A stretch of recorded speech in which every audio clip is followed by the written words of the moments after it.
Hello and welcome to Drop the Mic Podcast, where we discuss technology, theology, and all things in between. I want to personally thank you for joining us today. Now sit back, relax, share this, engage with the podcast that's already in progress. God bless you.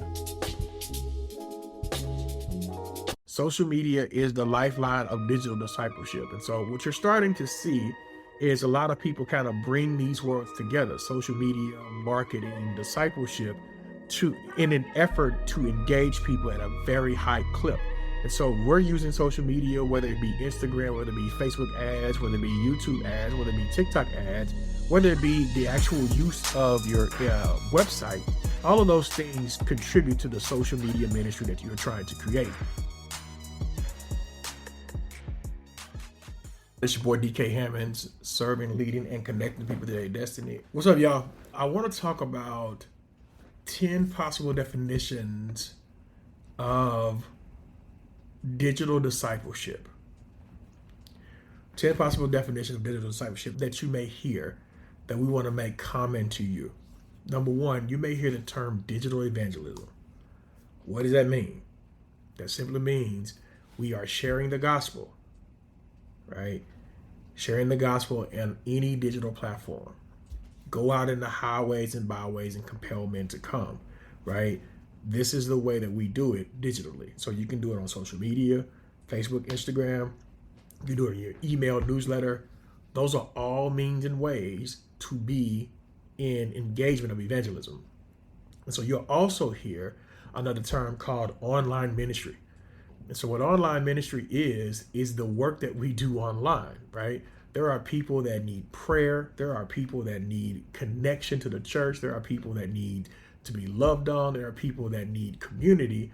And online ministry allows us to do that in the digital area. Now, that does not mean that we don't partner or connect with the physical church. No, you need both. You need to have digital and physical. Pastor Philip Pointer says digital ministry or the digital aspect of church is a very vital piece to church. And we should be able to use that to our benefit, right? You may also hear a term called e-church.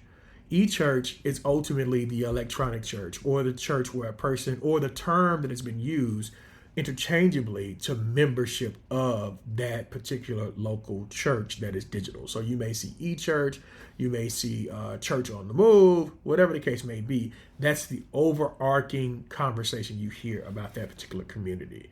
Also, it's associated with digital ministry or digital discipleship is social media. Social media is the lifeline of digital discipleship. And so what you're starting to see is a lot of people kind of bring these worlds together, social media, marketing, discipleship, in an effort to engage people at a very high clip. And so we're using social media, whether it be Instagram, whether it be Facebook ads, whether it be YouTube ads, whether it be TikTok ads, whether it be the actual use of your website. All of those things contribute to the social media ministry that you're trying to create. So please understand that's what we mean when we say that. Equally, what you may experience during that is some of the offerings are like virtual Bible study. You can actually go to Bible study digitally. You didn't know that? Go to the YouTube link, go to the website.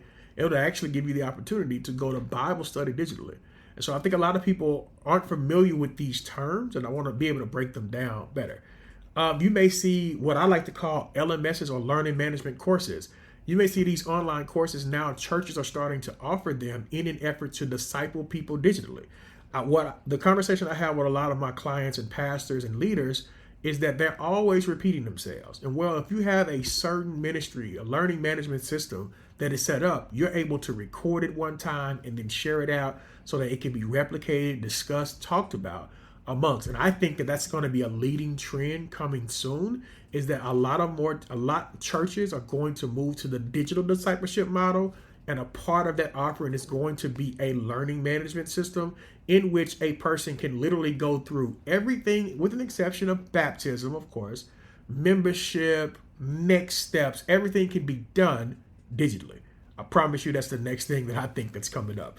So with that, now you may hear the term digital mission work, which I think is kind of uncommon, For those of us who are committed to this work, we are going out to the highways and the byways to compel people to come to church. It doesn't necessarily have to be our church, but any church for that matter, that they can connect with, partner with, and be a part of that community. Everything in the digital is always pushing people back to the physical, those who would like to be a part of that. And lastly, most importantly, if we're talking about digital discipleship, one of the things you're going to see in digital discipleship is probably podcasting. Podcasting is a very important piece of discipleship. It gives us a place of conversation. It gives us an intimate environment for us to connect with people.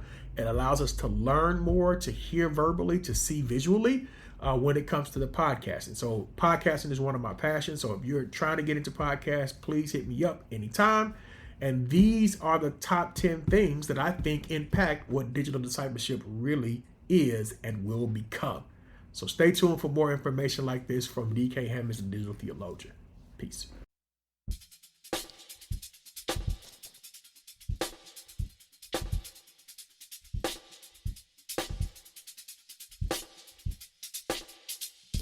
Thank you for listening to today's podcast. My hope is that the podcast added value to your life.